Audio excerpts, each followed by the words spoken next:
ہم سب آپ نے گورنمنٹ کالج کا ذکر کیا، ہمارا تعلق بھی گورنمنٹ کالج سے ہے، تو ہمیں 3 لوگوں نے ہمیں بڑا فخر سے بتاتے تھے، اشفاق صاحب، بانو اور آپ کا، کہ آپ بھی وہیں گورنمنٹ کالج سے ہیں. ہماری تو جوانی کی انسپریشن آپ 3 لوگ ہی اب تھے. 3 لوگ تھے. تو اس میں ہم سب اقبال کو اتنا نہیں سمجھتے تھے اتنا ہمیں، کیونکہ ریلیٹ کر رہے تھے لٹریچر کے تھرو. تو ہم سب کوئی ایسی یاد آپ کی گورنمنٹ کالج سے، آپ کے دوست، جسے ہم پھر ریلیٹ کر سکیں کہ آپ کو کوئی جگہ یاد ہو گورنمنٹ کالج میں، اس جگہ بیٹھا شہاب کرتے تھے، گارڈن، اوول گراؤنڈ، کوئی کچھ اس کے بارے اس میں زمانے کی جو چیزیں تھیں. میری دلچسپی جس طرح میں نے آپ سے عرض کیا ہے کہ زیادہ اساتذہ سے براہ راست پڑھنے میں رہی نہیں تھی. پڑھ تو میں رہا تھا، آخری زمانہ تو میں نے اسکول کا بھی آپ کو بتا دیا کہ 1.5 سال تک میں کسی کلاس میں نہیں گیا. تو یہاں آنے کے بعد میں داخل ہو گیا. خیر وہ تعلیم کا ایک باقاعدہ سلسلہ ہوتا وہ شروع ہو گیا. جن اساتذہ سے کچھ بہت تعلق ہوا، ان میں ایک تو پروفیسر منور صاحب اس وقت باقاعدہ حیات تھے، گورنمنٹ کالج میں پڑھاتے تھے. وہ بڑی غیر معمولی شخصیت تھے. اگر آپ لوگوں کو کچھ تعارف ہو تو یہ کان اقبال اور میزان اقبال اس نام سے ان کی تصانیف بھی ہیں. اس زمانے کے لاہور کی سماجی زندگی میں پروفیسر صاحب ایک بڑا نام تھے. وہ لکھتے بھی تھے اور خالص مسلم لیگی تھے.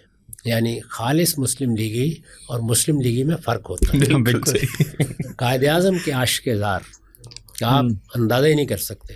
ایک مرتبہ لاہور کے ٹاؤن ہال میں وہ تقریر کر رہے تھے تو انہوں نے کہا کہ پاکستان کے لوگوں کے لیے ایمان مفصل وہ نہیں ہے جو باقی دنیا کے مسلمانوں کے لیے ہے. ان کے لیے ایمان مفصل یہ ہے کہ آمن تو باللہ ہے، وہ کتب ہی، وہ رسول ہی، سب پڑھ کے وہ قائد اعظم ہی، وہ اقبال ہی. اس طرح کی شخصیت تھی ان کی.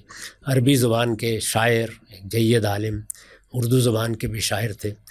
ان کی کلاس میں جب وہ پڑھاتے تھے تو آپ اندازہ کریں کہ حفیظ جلندری بیٹھے ہوئے ہیں، دوسرے لوگ بیٹھے ہوئے ہیں. یہ صورتحال تھی اس وقت کے لاہور کی. فیض صاحب سے ان کا ایک بڑا تعلق خاطر تھا. عابد علی عابد آ جاتے تھے. میرے دوستوں میں جو سب سے زیادہ نمایاں شخصیت اس زمانے کی ہیں وہ ڈاکٹر ساجد علی صاحب ہیں. ان کا بھی دیہاتی پس منظر ہے، میرا بھی دیہاتی پس منظر ہے. ہم دونوں اکٹھے داخل ہوئے. کچھ مضامین میں تفاوت تھا. میں نے انگریزی ادب کا انتخاب کیا، انہوں نے اس کا انتخاب نہیں کیا، لیکن فلسفے میں ہم دونوں اکٹھے تھے. تو 5 سال تک ہم اکٹھے ہی شعبہ فلسفہ میں رہے. اس کے بعد انہوں نے اسی کو اپنی معاش بھی بنا لیا. وہ پھر یونیورسٹی میں صدر شعبہ ہوئے اور حال ہی میں ریٹائر ہوئے ہیں وہاں سے. تو میرے سب سے قریبی، سب سے عزیز، سب سے پہلے دوستوں میں انہی کو شمار کیا جا سکتا ہے. اس کے بعد بھی بہت سے لوگ دوست بنے. لٹریچر میں جن صاحب سے بڑی دوستی ہوئی وہ زاہد محمود تھے. وہ جلد ہی ملک سے باہر چلے گئے، 2-3 سال کے بعد ہی چلے گئے، اور اب وہ ہیوسٹن میں ہمارے قریب ہی رہتے ہیں.